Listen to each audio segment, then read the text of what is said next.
right, I've grown my business 1100% this year in the UK, no market research, just raw volume. Let's go talk about it. It definitely hasn't been easy, but it's been worth it. And I just want to share some of my lessons along the way. And I love to drive and talk, so let's do that. Now I'm in Italy, so we're gonna head to the car. Here's the Rangy. All right, here we are. We're cranking.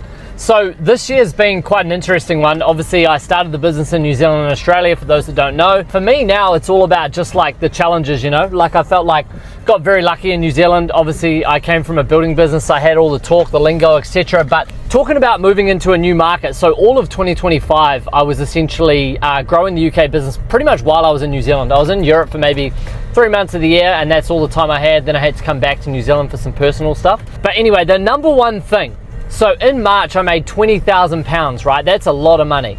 January, I made fuck all, maybe turned over £4,000. February, we turned over £13,000. And then in March, we turned over around about £27,000. I had fuck all costs because I was doing everything.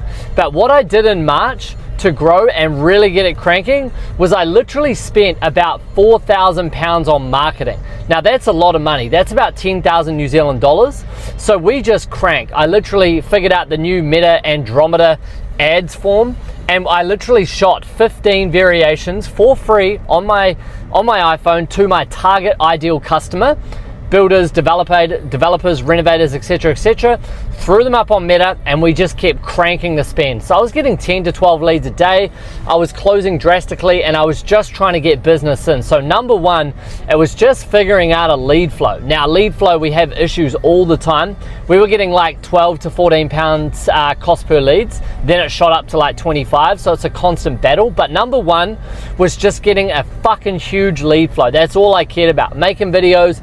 I was doing sales. I was using AI to help me with my delivery, and I had 2 contractors helping me tidy up the proposals. Now March was awesome because I made a shitload of money. I had a bit of breathing room, but the downside to that was I was doing all the work. So that's like you being a business owner, being the builder, the salesperson, the foreman, the client relations, etc., etc. It's no good. It can only last for so long. So the next key thing I did, so number one is figuring out a lead flow at fucking scale. And I was posting like crazy, and I grew my Instagram from like 4,000 followers to like 7,800, whatever.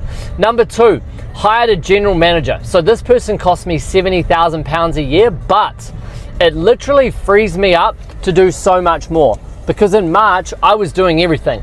So if you're an SME, small builder, whatever it is, you got 1 to 3 guys, whatever it is, you just want to hire that one guy. And you don't aim to make money off this person. You see it as to get your time back. Yes, you've got to pay for them and your profitability drops, but you literally, all you do is you get that person, you say you handle everything that you don't want to do. And for me, it's delivery. I don't care. I just want to be able to jump on Google review calls, jump on YouTube meets, and go through people and be like, cool, how did we go?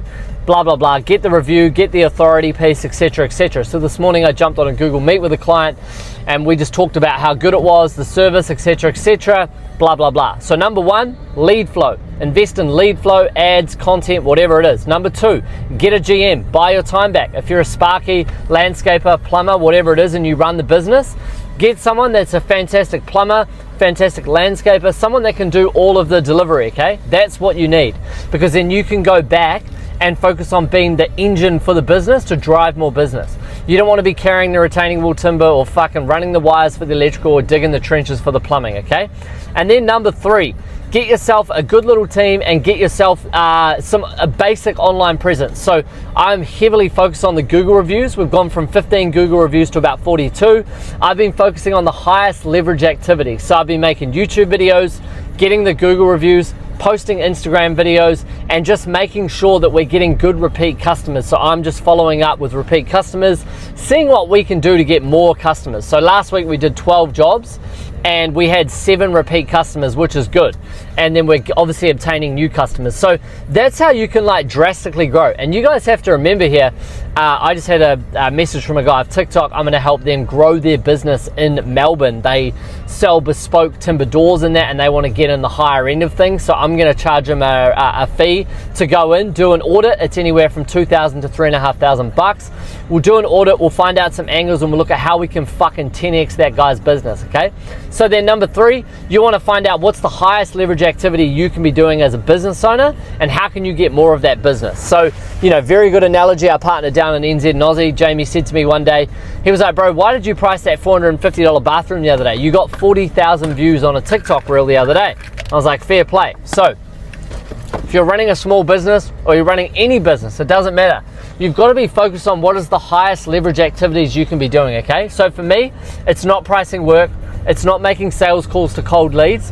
It's literally talking to the highest like value clients I can do. Today in my house, before I came out, I literally just made a little Loom video, 2 minutes 50, what we do. Any customers that inquire to us on Instagram, I'll get their email, I'll send them this Loom video. Anyone on LinkedIn as well, I'm gonna do 10 to 15 outreaches a day on LinkedIn. And I wanna be making sure that people that engage with my stuff, comment, like, whatever it is, we send them a personalized Loom video. So those are my highest value activities. But I reckon for the estimating side of the business, I'm gonna be involved in it in maybe another 6 months. And then literally, I just want to do deals of trade construction businesses. Find guys that are either trying to retire or find guys that are wanting to buy into a business, sell, improve it, and then get out. That's kind of going to be my bread and butter. But right now, focusing on building the UK out is awesome. And I'm going to focus more on the YouTube, because the YouTube, which is going to drastically grow my brand. So that's how I've grown this business 1100% this year. I'm looking to try and get another double before the end of the year. It's going to be hard, but got to focus on increasing the ad spend, increasing the authority. I've currently hired a guy this week to focus on email marketing. So we've got about 8,000 customers in our email database, which we are not mining correctly. I'm investing into this guy. He's £300 a week. He's going to help me retarget email marketing, set up lists, etc., etc. So if you found this video insightful, comment below. Let me know where you're from. If you want to book a 15-minute free consult, hit me up. Thanks very much for watching.